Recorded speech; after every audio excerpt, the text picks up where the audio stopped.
السلام عليكم أصدقائي، إيش حالكم؟ إيش أخباركم؟ إن شاء الله بصحة وسعادة وعافية. ربي يحفظكم إن شاء الله. اليوم بسوي كب كيك من الآخر لذيذ، ماربل يعني بين الشوكليت والعادي الأبيض، بطريقة سهلة وبسيطة وسفنجية ومن الآخر لذيذة. تقدرون تحشوها اللي تبوه، وإذا تبوها نورمال بعد أوكي. الحين عندي هني 7 بيضات، وأحط رشة ملح،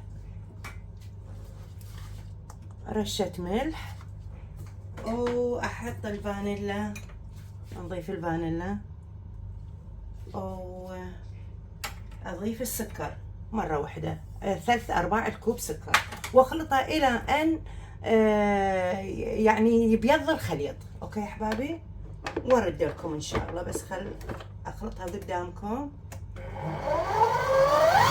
إلى أن أحبابي يبيض ويرتفع.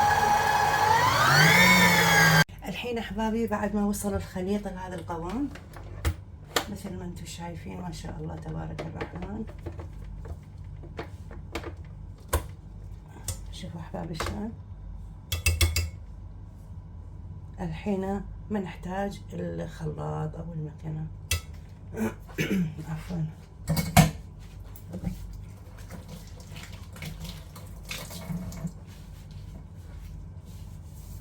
يا أحبابي، الحين نرفعها.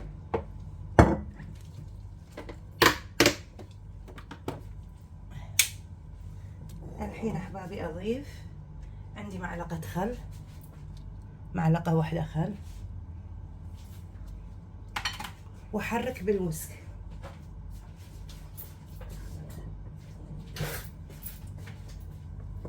أحرك بالسباتيولا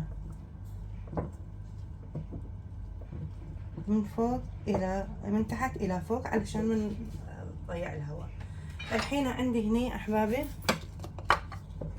عندي هني كوب ونص طحين، معلقتين، الكوب ونص الطحين رفعت من عندهم 2 معلقة طحين، ضفت بمكانهم 2 معلقة نشا، كوب ونص، ومعلقة صغيرة بيكنج باودر.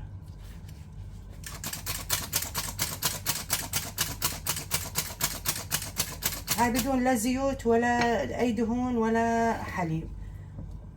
كل ما ندخل إن شاء الله الطحين نخلط على 3 مراحل. الحين أخلص كامل وأرد لكم أحباب. الحين أحبابي عندي ماي ربع كوب يغلي، نص كوب، عفوا نص كوب يغلي الماي. هاي نص كوب أضيفه وأحرك الخليط إلى أن يتجانس. الحين عندي الكب كيك أو قالب واحد تقدرون تحطوه الموديل اللي تبوه. الحين أنا عندي أوراق، أكواب كيك بالأوراق أحطهم. الحين اتجانس ما شاء الله تبارك الرحمن. الحين راح أصبه مثل ما انتم شايفين.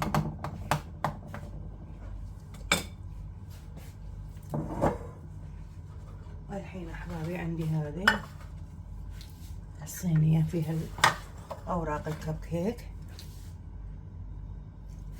مثل ما انتم شايفين، ما شاء الله تبارك الرحمن، اللي هي هالطريقة. هذا مو ضروري انه هذه، يعني اللي تبوه انتم تقدرون تدهنون قالب بس كذي وتحطون. الحين بفرغ الخليط بإذن الله. بسم الله الرحمن الرحيم، وارد لكم ان شاء الله احبابي. الحين احبابي ما تبقى عندنا من الخليط، عندي معلقة واحدة كاكاو. الحين اضيفها واخلطه الى ان يتجانس، واضيفها فوق الخليط، يصير عندنا مثل الماربل كيك.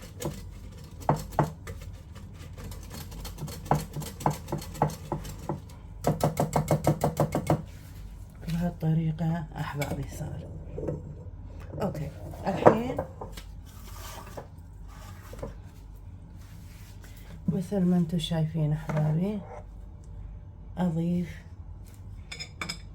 على الخليط بالمعلقة.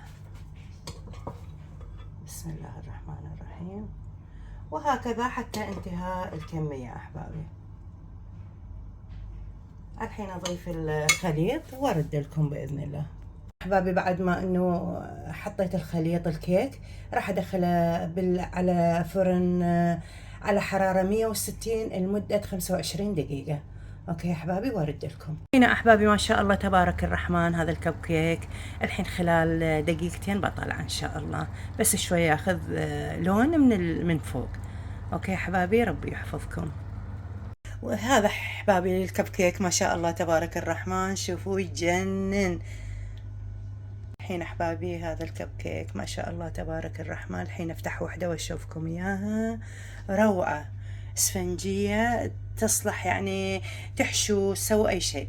انا احبابي حطيت شوية بلوبري من فوق، ما شفتوني من حطيتها للاسف راح من عندي الفيديو، فاختياري هذا. تقدرون تحطون زبيب، تقدرون تحطون جوز، تقدرون تحطون اي فاكهة اللي انتم عايزيها. انا عندي شوية بلوبري فحطيت شوية بلوبري. اوكي احبابي الحين اشوفكم وحدة افتحها وشوفوها كيف احبابي. والحين هذا الكب كيك ما شاء الله تبارك الرحمن روعة واسفنجي، والحين اشوفكم افتح وحدة وتشوفوها ما شاء الله تبارك الرحمن.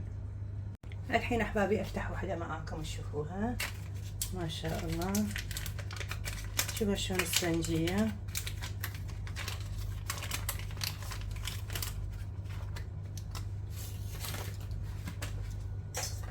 شوفوها احبابي ما شاء الله.